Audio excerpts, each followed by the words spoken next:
Good morning guys, welcome to my channel. তো আজকে ঠান্ডাটা খুব ভালোই পড়েছে। তো শীতকালে গরম গরম মাংস হলে তো খাওয়াটা খুব ভালো হয়ে যাবে। তো আজকে দেখো আমাদের কি রান্না হবে। তো এই যে দেখো, দেখেই বুঝতে পারছো চিকেন। এই দেখো চিকেনের জন্য আগেই সব কিছু বানিয়ে নিয়েছি। এখানে পেঁয়াজ কুচি করে নিয়েছি, এখানে আলু ছুলে নিয়েছি, আলু কেটে নিয়েছি, গোটা রসুন দেবো তাই গোটা রসুন, আমি একটা গোটা পেঁয়াজ খেতে ভালোবাসি চিকেনের মধ্যে তাই একটা গোটা পেঁয়াজ দিয়েছি। আর এই দেখো টমেটো দিয়েছি। আর এখানে দেখো চিকেন আমার ধোয়া রেডি। আজকে হবে লোকাল মুরগির মাংস। তো এই দেখো ডিম দেখতে পাচ্ছ, চিকেনের মধ্যে কিন্তু দুটো ডিমও ছিল। এই দেখো ডিম, এই ডিম দুটো খাবে আমার ছেলে।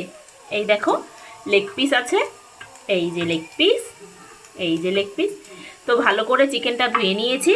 আমি কিন্তু লোকাল মুরগির মাংস একদম ঝোলঝোল খেতে পছন্দ করি, ঝোলঝোলি রান্না করব। এই যে আমার মাংস ধোয়া রেডি, এই দিকে সব কিছু বানানো রেডি। আর এই দেখো মশলাটা আমি বলে দিচ্ছি। এখানে আছে রসুন, আদা, কাঁচা লঙ্কা, শুকনো লঙ্কা আর জিরে গুঁড়ো, সব কিছুকে ভালো করে পেস্ট করে নিয়েছি। এই দেখতে পাচ্ছ এখানে মশলাও রেডি, সব কিছু বানানোও আমার রেডি। তো এখন শুধু রান্নাটা শুরু করব। তো চলো রান্নাটা শুরু করে ফেলি। এই দেখো আমি কড়াই বসিয়ে দিয়েছি, এখন আমি একে একে সব কিছু দিয়ে দেবো। একদিকে ভাতের সিটি পড়ে গেছে। আমি লোকাল মুরগিটা কিভাবে রান্না করি তোমাদের সঙ্গে আগে শেয়ার করিনি কখনো। ব্রয়লারের চিকেনটা আমি কি করে রান্না করি সেটা তোমাদেরকে আগে দেখিয়েছি। আমি কিন্তু ব্রয়লারের মাংসটা আগে ভালো করে ফিশ ফ্রাইয়ের মতন করে ভেজে তারপর রান্না করি, কিন্তু এটা কিন্তু আমি মেখে তারপর করব। এই দেখো দুটো ডিম দেখিয়েছিলাম, এই ডিম দুটো কিন্তু আমি এখনই দিচ্ছি না, না হলে গলে যাবে, একটু পরে দেব।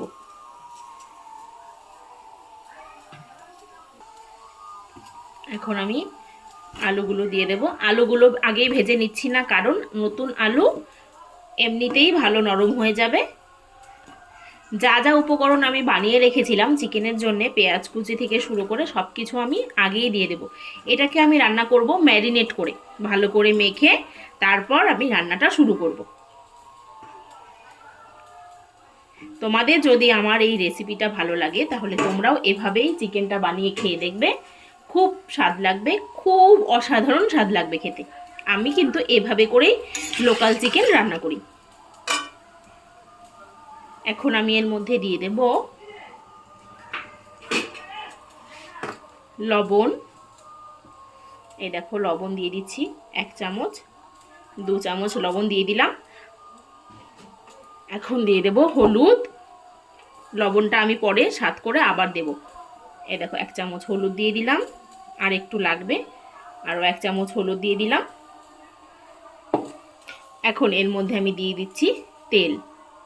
আমি কিন্তু রান্নাটা সাদা তেলে করছি, তোমরা চাইলে সরষের তেলে করতে পারো।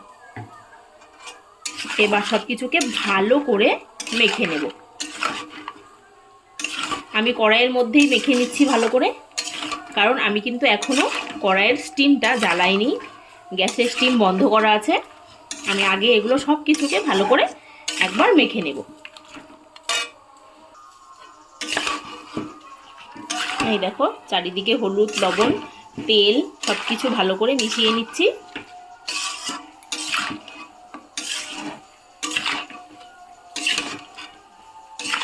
একদম ভালো করে মিশে গেছে। এখন আমি এর মধ্যে দিয়ে দেব মশলা।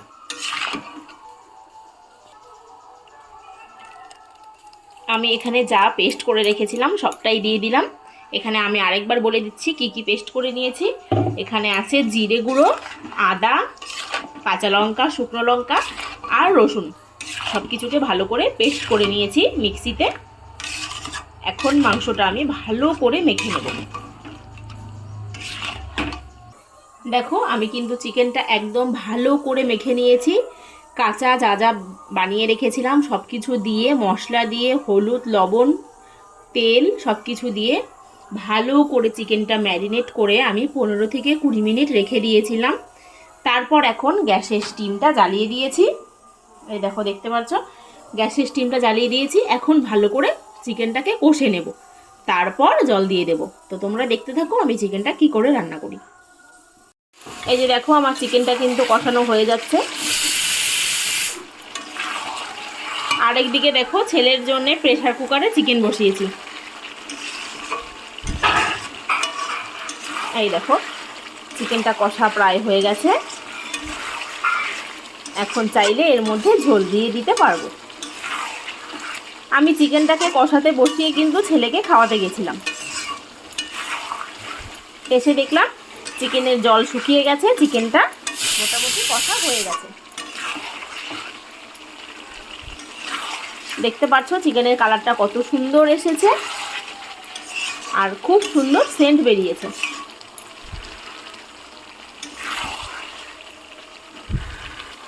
এই চিকেন থেকে সবটা জল শুকিয়ে গেলে আমি এর মধ্যে ঝোল দিয়ে দেব।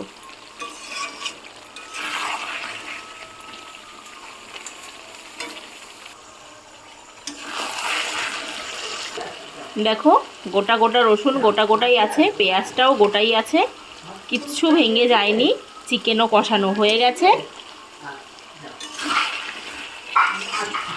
এখন আমি এর মধ্যে জল দিয়ে দেব।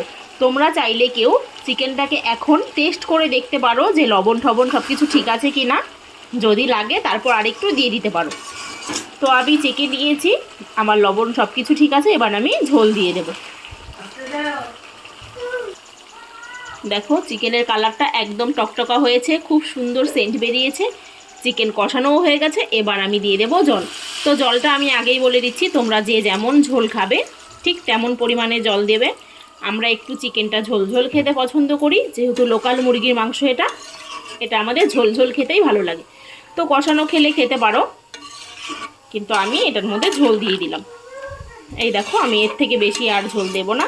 কড়াইটা এবার কেচে কেচে সব মশলাগুলো ঝোলের মধ্যে দিয়ে দিচ্ছি। আমার ঝোল দেওয়া হয়ে গেছে, এবার ঝোলটা ফোটার অপেক্ষা। ঝোলটা উতলে গেলে চিকেনটা আমি নামিয়ে নেব। এই দেখো ঝোলটা ভালো করে উতলে গেছে, এবার আমি নামিয়ে নেব ঝোলটাকে। একদম ভালো করে ফুটে গেছে। যদি একটু কম জাল হয় তাহলে কাঁচা জল জল মনে হবে। ভালো করে উতলে নিয়েছি, আমি ভালো করে ফুটিয়ে নিয়েছি। একদম সুন্দর সেন্ট বেরিয়ে গেছে, জলটাও অনেকটা শুকিয়ে এসেছে। এবার ঝোলটা আমি নামিয়ে নেব। এই দেখো আলু ঠালু সব কিছু ভালো মতন সেদ্ধ হয়ে গেছে। এই দেখো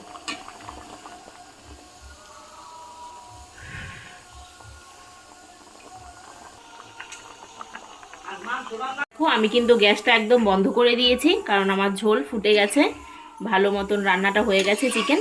তোমরা দেখতে পাচ্ছ চিকেনের কালারটা কত সুন্দর হয়েছে, সব কিছু ভালো করে সেদ্ধ হয়ে গেছে। দেখো আলুটাও সেদ্ধ হয়ে গেছে, চিকেনও ভালো মতন নরম হয়ে গেছে। এই দেখো চিকেনের কালারটা দেখতে পাচ্ছ কতটা সুন্দর হয়েছে। চিকেনটা কিন্তু খেতেও ভীষণ টেস্ট হবে।